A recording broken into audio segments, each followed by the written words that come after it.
শব্দই হলো শূন্য, শব্দই হলো আরম্ভ, শব্দই হলো অন্ত, শব্দই হলো অমর, শব্দই হলো ব্রহ্ম। এই শব্দ হলো অত্যন্ত বিশেষ।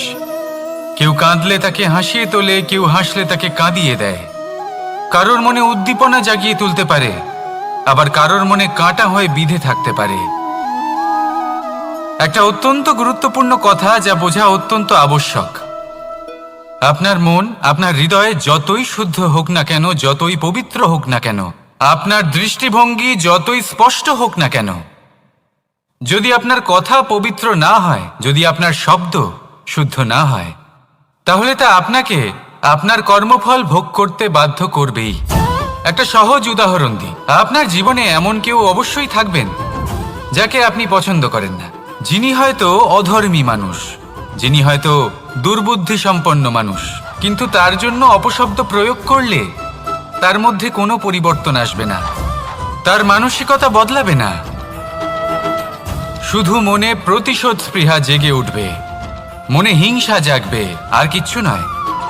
সেই জন্য নিজের শব্দকে নিয়ন্ত্রণ করুন, নিজের কথা সংযত করুন। শ্রেষ্ঠ থেকে শ্রেষ্ঠতর মানুষকেও সাবধানী হতে হয়, কারণ যদি এই শব্দের প্রয়োগ সঠিক না হয়, তাহলে আজীবন মানুষকে নির্বাক হয়ে থাকতে হতে পারে। তাহলে নিজের শব্দ নিয়ন্ত্রিত রাখুন, নিজের কথাকে শুভ করুন, এতে প্রেমবোধ জাগিয়ে তুলুন, আর সেই প্রেমবোধ নিয়েই বলুন রাধা রাধা। বরদান এবং অভিশাপ, এই দুই হলো একই মুদ্রার দুটি পিঠ। এই বরদান আমরা অনেক কারণে পেতে পারি, কখনো নিজের পরিশ্রমের কারণে, কখনো নিজের তপস্যার কারণে, কখনো আমাদের পূর্বপুরুষদের কর্ম ও তপস্যার কারণে। কিন্তু এই বরদান কতক্ষণ বরদান থাকবে তা আমরা নিশ্চিত করতে পারি না, তা সুনিশ্চিত করে শুধুমাত্র আমাদের কর্ম। যদি আপনাকে উদাহরণ দিই, আপনি রেশমের কীট দেখেছেন? ও বরদান পেয়েছে যে ও নিজের সুরক্ষার জন্য খোলস বানাতে পারে। এবারও তাতে এত মত্ত হয়ে যায় যে এমন এক আবরণ বানিয়ে ফেলে যাতে সে নিজেই আবদ্ধ হয়ে চাপা পড়ে মরে যায়। এটার তাৎপর্য কি? তাৎপর্য খুবই সরল। গর্ব করা খুবই ভালো, কিন্তু অহংকার করা কখনোই উচিত নয়। যদি অহংকার মনের মধ্যে প্রবেশ করে, তাহলে এই বরদান অভিশাপে পরিণত হতে সময় লাগে না। আর যদি কর্মশ্রেষ্ঠ হয়, তাহলে অভিশাপ ও বরদানে পরিণত হয়। তাহলে আসুন, শ্রেষ্ঠ কর্ম করুন, আর আমার সাথে ভালোবেসে বলুন রাধা রাধা। সুখ, দুঃখ, মৃত্যু, মহামারী, এগুলো কখনো বলে আসে না, আবার জিজ্ঞাসা করেও আসে না। এমনই হয় দ্রুত ক্রীড়ার এই খেলায়। এক কারাগারের মতো, একটা মাকড়সার জালের মতো। যেমন একটা মাকড়সার জাল একটা পোকাকে নিজের দিকে আসতে আকর্ষিত করে নিজের চমকের দ্বারা, নিজের গঠন দ্বারা, সেরকমই দ্রুত ক্রীড়ার এই খেলা মানুষকে নিজের দিকে আসতে প্ররোচিত করে। শেষে গিয়ে মানুষ আটকা পড়ে। পার্থক্য শুধু এটাই, যখন এক পোকা এই জালে জড়িয়ে পড়ে, তখন সে তার প্রাণ হারায়। মানুষ যখন এই দ্রুত ক্রীড়ায় আকর্ষিত হয়, সে নিজের মান, নিজের ধন সব কিছু হারায়, নিজের বিবেক হারিয়ে ফেলে। কিন্তু আপনি আপনার বিবেক কখনোই হারাবেন না। যদি আপনার মনে লোভ চলে আসে, আপনি লোভী হয়ে ওঠেন। যদি আপনি দ্রুত ক্রীড়ার এই খেলায় আটকা পড়েন, তাহলে মনে রাখবেন, এই খেলা থেকে ফিরে আসা প্রায় অসম্ভবই বলা যায়। নিজের বিবেক কখনো হারাতে দেবেন না, কারণ বিনাশ আসার প্রথম লক্ষণ হলো বিবেকের বোধ চলে যাওয়া। এই প্ররোচনায় কখনো পা দেবেন না। আর আমার সাথে ভালোবেসে বলুন রাধা রাধা। বিজয়, বিজয় লাভের জন্য মানুষ কি না করে থাকে, যে কোনো সম্ভাব্য প্রচেষ্টা করে, কিন্তু নিজের বিজয় লাভের জন্য বাজিতে যা ইচ্ছে তাই রেখে দেওয়া কি উচিত কাজ? কখনোই নয়। নিজের হারানো সম্মান, নিজের হারানো সম্পত্তি, নিজের হারানো অধিকার ফিরে পাওয়ার শুধু একটাই পথ রয়েছে, আর তা হলো পুরুষার্থ, দ্যুতক্রিয়া নয়। যে মানুষ নিজেই হেরে গেছে, নিজেই নিজের জয়লাভ করার জন্য অন্য কাউকে কিভাবে বাজিতে রাখতে পারে? এ হলো সম্পূর্ণরূপে অনুচিত। অনেক সময় অনেক ধন লাভ করার জন্য, অনেক সম্পত্তি লাভ করার জন্য আমরা নিজের আসল ধন, আমাদের আপনজন, তাদেরকে হারিয়ে ফেলতেও প্রস্তুত হয়ে যাই। এটা একেবারেই উচিত নয়। যত বড়ই সংকট আসুক না কেন, আমাদের আপনজনদের আমাদের সাথেই রাখা উচিত। নিজের বিজয়ের জন্য ওনাদের বাজি রাখা ঠিক নয়। এই ভুল কেউ একজন করেছেন, আপনি তা ভুলেও করবেন না। রাধা রাধা। নারী জন্মসূত্রে কারোর কন্যা, ধর্মসূত্রে কারোর পত্নী, আর কর্মসূত্রে কারোর মা। আমাদের মনে এই ছবি আঁকা রয়েছে একজন নারীকে নিয়ে, তাই না? একটা অতুলনীয় ভূমিকা রয়েছে নারীদের আমাদের জীবনে, আর নারী ছাড়া আমরা কিছুই নই। কিন্তু অধিকার, সেখানে আমরা একটা ভুল করে বসি। যখন নারী একজন কন্যা থাকে, যখন সে জন্ম নেয়, তখন তার ওপর অধিকার থাকে তার পিতার। আর তারপর যখন বিয়ে হয়ে যায়, তখন তার অস্তিত্বের ওপর অধিকার থাকে তার স্বামীর। আর যখন তিনি মা হন, তখন নিজেই তিনি জীবনের সমস্ত অধিকার দিয়ে দেন তার সন্তানকে। কিন্তু আমরা কি কখনো এটা ভেবেছি এই জীবন হলো তার নিজের? যে নারী সবার কল্যাণ করছেন, তার জীবনের অধিকারও তার কাছেই থাকা উচিত, তাই না? তার নিজের জীবনের সিদ্ধান্ত সে নিজেই নিতে পারেন, নিজেই নিজের ভাগ্যের রচয়িতা হতে পারেন। আর এর জন্য আমাদের নিজেদের পাল্টাতে হবে, দৃষ্টিভঙ্গি পাল্টাতে হবে। কারণ এই ধারণা সেটা আজ বা কালকের ব্যাপার নয়, এটা ঘটে চলেছে বহু বছর ধরে, আর চলতেই থাকবে যদি আমরা এটা না বদলাই। আর এটা তখনই সম্ভব হবে যখন আমরা নিজেদের মধ্যে পরিবর্তন আনব। তাই আজকের পর থেকে, এই মুহূর্ত থেকে, কোনো নারীর ওপর অকারণ অধিকার স্থাপনের আগে সহস্রবার ভেবে দেখবেন। কারণ যখন নারী নিজের অধিকার কেড়ে নিতে বাধ্য হবেন, তখন শুধু এবং শুধুমাত্র বিনাশই ঘটবে। রাধা রাধা। ওনাদের মাথায়, ওনাদের খোপায় মালা পরিয়ে দিয়ে ভাবেন যে ওনারা হলেন তাদের পায়ের ধুলোর সমান। একজন নারীর সম্মান ভঙ্গ করেন, তাদের দাসী মনে করেন। ভুলবেন না, যত্র নারীয়াস্ত পূজ্যন্তে রমন্তে তত্র দেবতা। অর্থাৎ যেখানে নারীকে পুজো করা হয়, সেখানেই ঈশ্বর বাস করেন। আর যেখানে নারীকে অপমান করা হয়, সেখানে ঈশ্বর এবং ভাগ্য এই দুই রুষ্ট হয়। মনে রাখবেন, যদি নারী কল্যাণকারী হতে পারেন, তাহলে নারী মহাচণ্ডী রূপও ধারণ করতে পারেন। যদি একজন নারী মাতা হয়ে জন্মদান করতে পারেন, তাহলে নারী মৃত্যু হয়ে বিনাশও করতে পারেন। যেখানে নারী অপমানিত হবেন, সেখানে মহান ভারতও মহাভারতের পথে অগ্রসর হতে পারে। তাই মনে রাখবেন, নারীর অপমান যেন কখনোই না ঘটে। আর যদি কোথাও নারীর অপমান হয়, তার অর্থ হলো আপনার বিনাশ আপনার দিকেই আসছে। আর এটা হলো তার প্রথম পদক্ষেপের প্রথম পদধ্বনি। রাধা রাধা। যদি সন্তান কোনো দুষ্কর্ম করে, তাহলে সেই অপরাধ শুধু কি সেই সন্তানের? না, যদি সন্তান দুষ্কর্ম করে, তাহলে অপরাধী তার মাতা পিতাও, যারা পুত্রমোহর কারণে সেই অনুচিত কাজে তাকে বাধা দেননি। অপরাধী হলেন তার পিতামহ, যিনি নিজের কর্তব্যবোধের কারণে নিজের পরিবারের যত্ন নেননি, যিনি সন্তানকে কখনো শাস্তি দেননি। অপরাধী হলেন তার সেই গুরুও, যিনি নিজের শিষ্যের সেই দুষ্কর্ম দেখেও তাকে প্রতিহত করতে পারেননি। একজন হবু রাজার কর্তব্য হলো নিজের প্রজার কাছে সে যেন এক উদাহরণ প্রস্তুত করতে পারে। কিন্তু যদি এত অনুচিত উদাহরণ প্রস্তুত হয়ে থাকে, তাহলে মা বাবার, বাড়ির বয়োজ্যেষ্ঠদের কর্তব্য হলো ওনারা যেন সেটা সেখানেই থামান,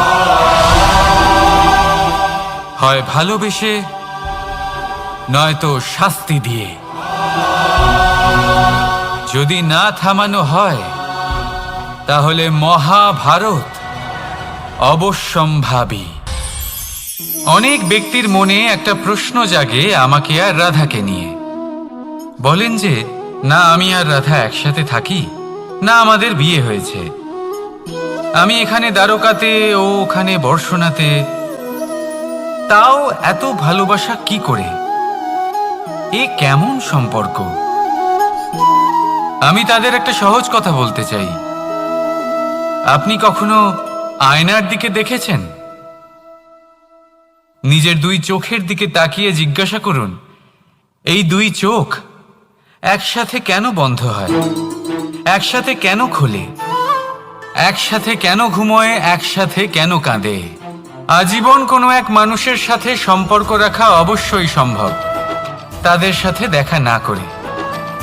আমার আর রাধার ভালোবাসাও কিছুটা এরকমই, আর কিছুটা এরকমই হয় ভালোবাসা দুই নয়নের মতো, যারা কখনোই মিলিত হবে না কিন্তু চিরকালের জন্য একসাথে জুড়ে থাকবে। এই অনুভূতি নিঃস্বার্থ হয়, আর এই নিঃস্বার্থ ভালোবাসা আপনাকে আনন্দের পথে অগ্রসর করে। জীবনে সবসময় নিঃস্বার্থভাবে ভালোবাসুন, শুধুমাত্র আনন্দই পাবেন। তাহলে আসুন আমার সাথে নিঃস্বার্থভাবে ভালোবেসে বলুন, রাধা রাধা।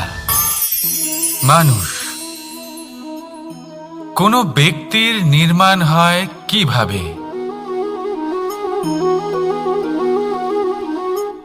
কেউ বলবেন পঞ্চতত্ত্বের দ্বারা, কেউ বলবেন আত্মা, দেহ ও চেতনার দ্বারা, কেউ বলবেন ঈশ্বরের কৃপার দ্বারা, তো কেউ বলবেন এই প্রকৃতির পরীক্ষার দ্বারা। না, মানুষের নির্মাণ হয়ে থাকে বিশ্বাস দ্বারা। ব্যক্তি তখনই গড়ে ওঠেন যখন ব্যক্তিত্ব থাকে, ঠিক কিনা? আর ব্যক্তিত্ব তখনই হবে আর সেরকমই হবে যেরকম বিশ্বাস আপনি নিজের উপরে রাখবেন। যদি আপনি মনে করেন আপনি বিষের ন্যায় হবেন, তাহলে আপনি বিষাক্তই হবেন। যদি আপনি এটা মনে করেন যে আপনি অমৃতের ন্যায় হবেন, তাহলে আপনি অমরই হয়ে যাবেন। যদি আপনি নিজের উপরে বিশ্বাস রাখেন যে আপনি সংসারের সব থেকে উঁচু পর্বতের শিখরে পৌঁছতে পারবেন, তাহলে আপনি অবশ্যই পৌঁছবেন। যদি আপনার এরকম মনে হয় যে আপনি এরকম কখনো করতে পারবেন না, তাহলে এরকম কখনোই হবে না। ভেবে দেখবেন, বিশ্বাসের মধ্যেই বিশ্ব বাস করে থাকে, তো আপনার অস্তিত্ব কেন করবে না? যেমন বিশ্বাস আপনি নিজের উপরে রাখবেন, তেমনই আপনি হয়ে উঠবেন। সেই জন্য নিজের উপরে বিশ্বাস রাখুন, আর হ্যাঁ, ভালোবেসে বলুন, রাধা রাধা।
কস্তুরী তাকে ধারণ করে যে হরিণ তার নাভিতে থাকে, কিন্তু সেই হরিণ ওই কস্তুরীর সুগন্ধ নিয়ে তা পাওয়ার জন্য এদিক ওদিক ছুটে বেড়াতে থাকে। সেই হরিণ এই কস্তুরী অবশ্যই পেতে পারে যদি সে নিজের ভেতরে উঁকি মেরে দেখে। এবারে দেখুন, সুর বাঁশির মধ্যেই থাকে, শুধু প্রয়োজন তাকে খুঁজে বার করার চেষ্টা, অবিরাম চেষ্টা। ঠিক এরকমই হয় আমাদের শক্তি, যা আমাদের ভিতরে লুকিয়ে আছে। ভাবুন, যখন পরমাত্মা আমাদের ভেতরেই আছেন, তখন তাকে আমরা বাইরে খুঁজব কেন? আমরা নিজেদের অন্তরে তখনই দেখি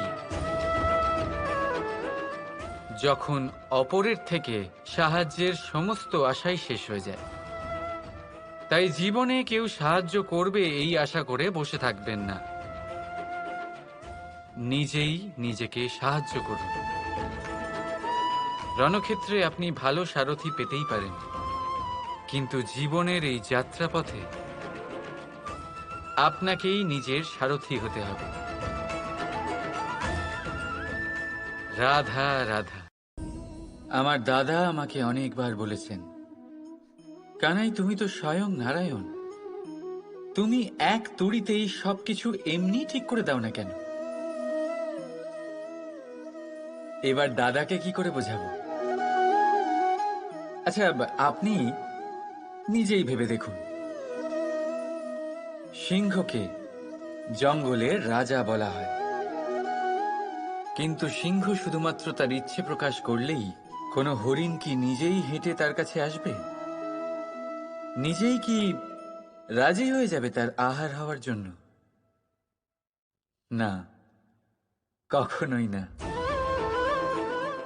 যে কোনো কাজকে সফল করে তোলার জন্য আপনাকে চেষ্টা করতে হবে, পরিশ্রম করতে হবে, যাতে সেই কাজ ভালোভাবে সম্পন্ন হয়। শুধু ইচ্ছে দিয়েই কোনো কার্যসিদ্ধি হবে না। ইচ্ছে থেকে স্বপ্ন তৈরি হয়, তবে সেইগুলো সফল করতে গেলেও আপনাকে পরিশ্রম তো করতেই হবে। মনে করুন আপনার ইচ্ছে হলো খেতে, আর কোনো দয়ালু ব্যক্তি এসে আপনার সামনে খাবার রেখে দিল। তাও তা খেতে গেলে পরিশ্রম আপনাকেই করতে হবে। যদি ভালোবাসার ইচ্ছে থাকে, তাহলেও নিঃস্বার্থ নিষ্পাপ মনে ভালোবাসুন। দেখুন, আপনি স্বপ্নে অবশ্যই উঠতে পারেন, কিন্তু এই পৃথিবীতেই আপনাকে বেঁচে থাকতে হবে। আর যদি এই ধরিত্রীতে আপনি এগিয়ে যেতে চান, তাহলে এই ভূমিকে পা দিয়ে আপনাকে পিছনে ঠেলতেই হবে। রাধা রাধা।